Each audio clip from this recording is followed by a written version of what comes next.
let's talk about how to structure your SOPs so they're actually useful. I recommend using a consistent 5-part framework for every process guide. Part 1 is overview.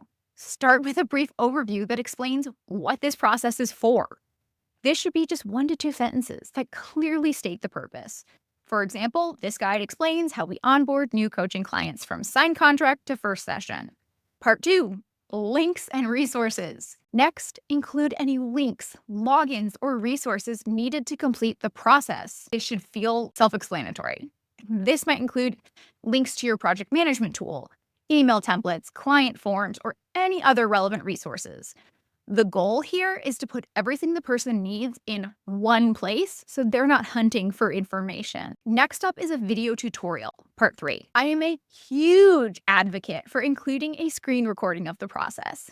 This should be so simple for you to do. You can use a tool like Loom to make it super easy and literally just record yourself completing the task once. Talk through what you're doing as you go. So next time you do this task, open up Loom and just narrate what you're doing. This is super helpful for people who are visual learners, and it can also make sure that you capture all the little nuances of the task that written instructions might miss.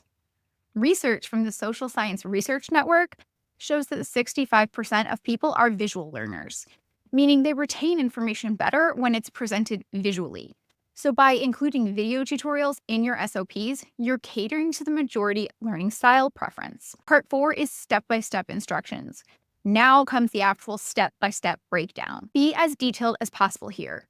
Instead of saying send welcome email, provide the exact template. Explain how to personalize it and note when it should be sent.